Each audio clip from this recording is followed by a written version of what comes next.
ദ്വീപുകളുടെ കടൽ എന്നായിരുന്നു നാട്ടുകാർ ഈ കടലിനെ സ്നേഹത്തോടെ വിളിച്ചിരുന്നത്. ഒരു കാലത്ത് മധ്യേഷ്യയുടെ ഏറ്റവും വലിയ അഭിമാനമായിരുന്ന ആരൽ കടൽ ഉണ്ടായിരുന്ന ഇടം ഇപ്പോൾ മണൽത്തിട്ടകളായി മാറിയിരിക്കുന്നു.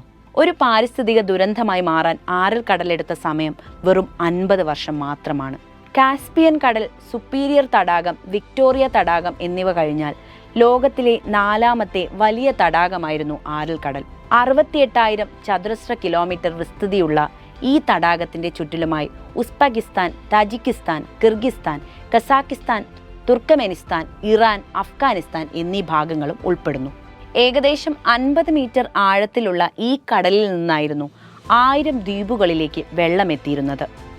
ഇതായിരുന്നു ദ്വീപുകളുടെ കടൽ എന്ന് ജനങ്ങൾ സ്നേഹത്തോടെ വിളിക്കാനും കാരണം. പോഷക നദികളായ അമു, സിർദര്യ എന്നീ നദികളായിരുന്നു 2.5 ദശലക്ഷം വർഷങ്ങൾക്ക് മുമ്പ് രൂപം കൊണ്ട ഈ കടലിൽ വെള്ളമെത്തിച്ചത്. വരണ്ട കാലാവസ്ഥയും മരുഭൂമി പ്രദേശവും ചുറ്റുമുണ്ടെങ്കിലും ഇവിടെ വെള്ളത്തിന് ക്ഷാമമില്ലായിരുന്നു.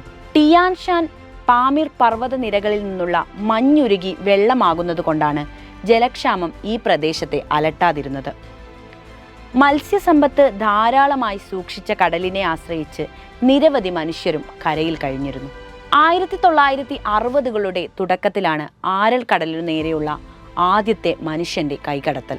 സോവിയറ്റ് ജലസേചന പദ്ധതികൾ നടപ്പിലാക്കിയതോടെയാണ് കടൽ ശോഷിച്ചു തുടങ്ങിയത്.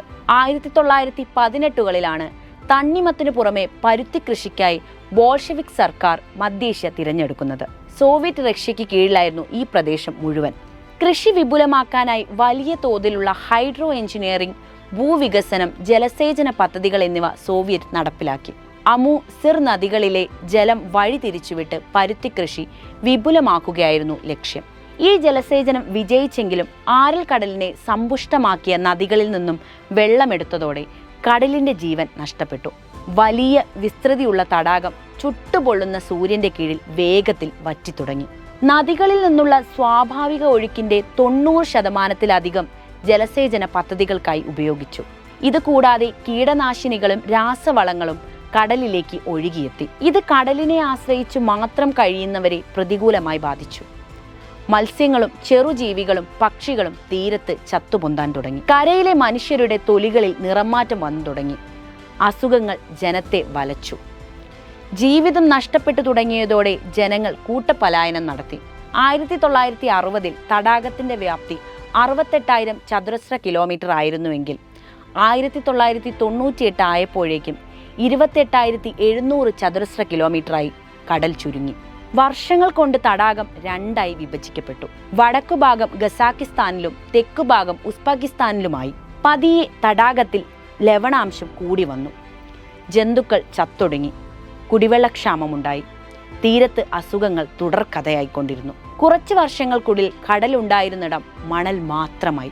1990കളിൽ ലോക രാഷ്ട്രീയ സാഹചര്യം മാറിമറിഞ്ഞു. സോവിയറ്റ് യൂണിയന്റെ പതനത്തോടെ ഉസ്ബെക്കിസ്ഥാൻ സ്വതന്ത്ര രാജ്യമായി മാറി. ആരൽ കടലിനെ വീണ്ടെടുക്കാൻ ഉസ്ബെക്കിസ്ഥാൻ ശ്രമിച്ചുവെങ്കിലും തിരിച്ചു പിടിക്കാനാവാത്ത വിധം കടൽ ഇല്ലാതായിരുന്നു.